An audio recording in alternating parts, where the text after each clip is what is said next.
94.3 माई FM पर आप हैं माही के साथ। स्कूल कॉलेज के एग्जाम्स खत्म हुए तो तमाम कॉम्पिटिटिव एग्जाम्स का मौसम आ गया।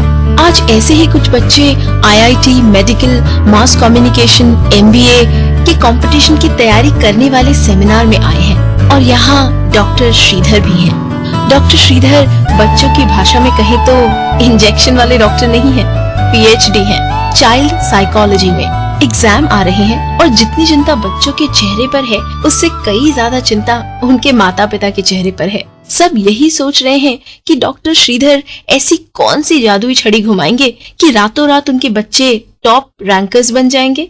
आज सेमिनार में टीचर्स, डॉक्टर्स, डाइटिशियंस और पिछले कुछ सालों के एग्जाम टॉपर्स भी हैं।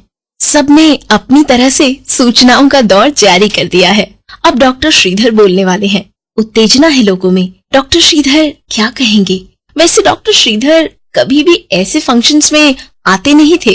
आज जब उनको इंटरनेशनल अवार्ड मिला है तब तो वो बोलेंगे ही, मानकर लोग जमा हो गए हों।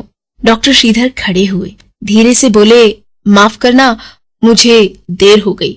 देर कहाँ हुई थी? डॉक्टर श्रीधर तो सबसे पहले आ चुके थे। उन्होंने फिर कहा, देर हुई है, करीबन 18-20 साल देर हुई है। आज मुझे जो कहना है इन बच्चों को, वाकई में तो उनके माँ बाप को ये कहना चाहिए था, और वो भी 18-20 साल पहले। देर तो हुई है। इतना कहकर अपनी कार में बैठकर चले गए। कार में बैठे बैठे आंखें बंद कर ली और उनकी आंखों के सामने 5 साल का श्रीधर दिख रहा था। अब तो आप भी एक्साइटेड होंगे डॉक्टर श्रीधर की कहानी सुनने के लिए, तो कीजिए बस थोड़ा सा इंतजार।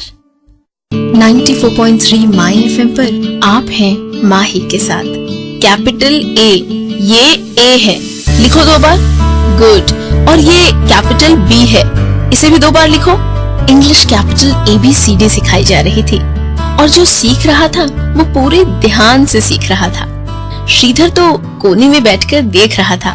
उसे ही सीखना था, पर सीख रही थी उसकी माँ। बात कुछ यूं थी कि श्रीधर के पापा का ट्रांसफर साउथ में हो गया था। वहाँ अपनी लैंग्वेज का स्कूल तो था नहीं, कंपलसरी इंग्लिश मीडियम ही लेना पड़ेगा। बात कुछ ऐसी थी। अब बाबूजी तो पूरा दिन नौकरी में लगा देते थे, रात को 9:30 या 10 बजे तक घर आते। ऐसे में श्रीधर को इंग्लिश मीडियम में पढ़ाना हो तो इंग्लिश तो आनी चाहिए ना, इसलिए माँ सीख रही थी कैपिटल ABCD।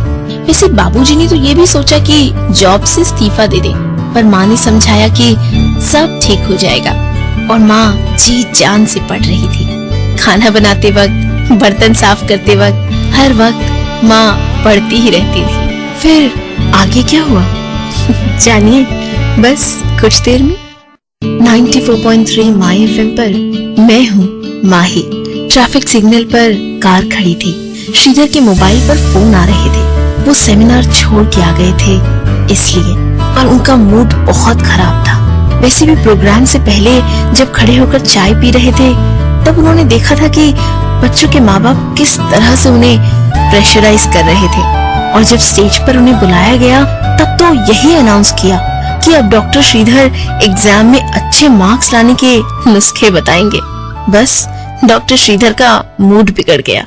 उन्हें तो याद ही नहीं था कि उनकी माँ ने कभी भी उन्हें पढ़ने के लिए फोर्स किया हो। पढ़ाई तो एक खेल हो जाता था जैसे। कभी कभी विजयवाड़ा के आसपास कहाँ घूमने जाना है ये तय करना श्रीधर के जिम्मे रहता, और श्रीधर बाद में वहाँ की ज्योग्राफी में माहिर हो जाता। श्रीधर को याद है एक बार माँ ने साड़ी का पल्लू बांधा, हाथ में एक डिश थी और पीठ पर श्रीधर का टेडी बेयर बंधा हुआ था, और सुना डाली रानी लक्ष्मीबाई की कहानी। लक्ष्मीबाई के संदर्भ में श्रीधर जो उस दिन जान पाया था वो आज तक नहीं भूल पाए। उनके छोटे से घर में कभी पानीपत का युद्ध होता तो कभी फ्रेंच रिवॉल्यूशन। पढ़ाई का ये तरीका कितना अलग और इंटरेस्टिंग है ना। और क्या क्या सीखा इसी तरीके से श्रीधर ने अपने बचपन में, जानिए बस कुछ देर में। 94.3 माई एफएम पर आप हैं माही के साथ। श्रीधर को याद है कि उस दिन वो माँ के पीछे पीछे घूम रहा था। माँ ने उसे कोने में फूल पर उड़ती हुई तितली का चित्र बनाने के लिए बिठाया था। एक भी तितली दिख ही नहीं रही थी। जैसे ही श्रीधर माँ की ओर दौड़ा कि उसके पैर से पतीले को धक्का लग गया। पूरे रसोई में मक्खन फैल गया। आवाज होते ही माँ मुड़ी और श्रीधर नीचा मुंह करके वहीं खड़ा रहा। माँ ने क्या किया? चिल्लाई, चीखी, मारपीट किया, पापा को शिकायत? कुछ भी नहीं, हंस पड़ी। अरे श्रीधर देखो तो, यहाँ तो कान्हा ने मटकी फोड़ दी हो ऐसा लग रहा है। श्रीधर के मुंह पर उत्सुकता देखकर माँ ने बाल कन्हैया की पूरी कहानी सुनाई। उस दिन तो मक्खन में खेला श्रीधर, साफ भी उसी ने किया। आज उसे सब याद आ रहा था, कैसे माँ ने हर चीज में से उसे कुछ पढ़ाया, कुछ शिक्षण दिया। श्रीधर को आज भी याद है, उसके 12th के एग्जाम्स थे। 12th के एग्जाम्स यानी ढेर सारा टेंशन। पर क्या वाकई तब श्रीधर टेंशन में था? पता चलेगा बस थोड़ी देर में। 94.3 माय एफएम पर जीना इसी का नाम है में आप हैं माही के साथ। श्रीधर अब तक तो टॉप रैंकर था। नेचुरली इस बार 12th में भी अच्छे मार्क्स ही लाने थे। एक दिन पढ़ ही रहा था कि बाहर से जोर जोर से चिल्लाने की आवाजें आई। वैसे तो पास में झोपड़पट्टी थी, काफी आवाजें आती रहती थी, पर आज तो रोने की आवाजें भी थी। खड़ा होकर देखने ही जा रहा था कि इतने में बाबूजी आ गए। चलो श्रीधर, आग लगी है वहाँ पर। श्रीधर ने देखा तो धुएं और आग की लकीरें दिख रही थी। पूरी रात भाग दौड़ रही, उन सबको किसी और जगह ले जाना, उनके खाने पीने का बंदोबस्त करना, और फिर तो रात ही नहीं, माँ ने तो जैसे सेवा कार्य ही ले लिया था। श्रीधर चिढ़ गया था। माँ, कितने दिनों तक ये सब चलेगा? तुम मुझे सुबह शाम टिफिन लेकर या स्टोरी बुक लेकर या फिर कपड़े लेकर वहां भेजती हो, या फिर उन बच्चों को यहाँ बुला लेती हो। सुबह से शाम कंपाउंड में इतनी आवाजें करते हैं बच्चे कि पूछो मत। पढ़ ही नहीं पाता मैं, ऐसे तो मैं फेल हो जाऊंगा। माँ ने जाते जाते रुककर श्रीधर के चेहरे पर प्यार से हाथ रखा और बोली, बेटे 12th के एग्जाम में फेल हो जाओगे तो चलेगा, पर इंसानियत की परीक्षा में कभी फेल नहीं होना, ये मुझसे सहा नहीं जाएगा। सिर्फ 5 कक्षा ही तो पढ़ी थी माँ, पर कहाँ से इतनी समझ आई होगी।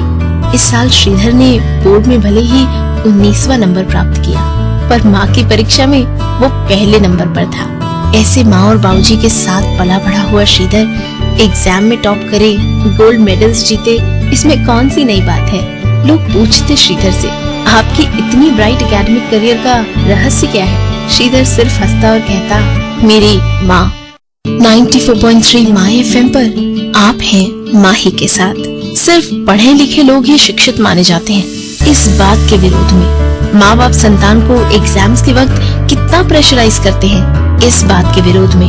और हर बच्चा अपने में स्पेशल और यूनिक है, फिर भी माँ बाप चाहते हैं कि हर बच्चा टॉपर बने, इस बात के विरोध में भी डॉक्टर श्रीधर सेमिनार से बाहर चले आए थे।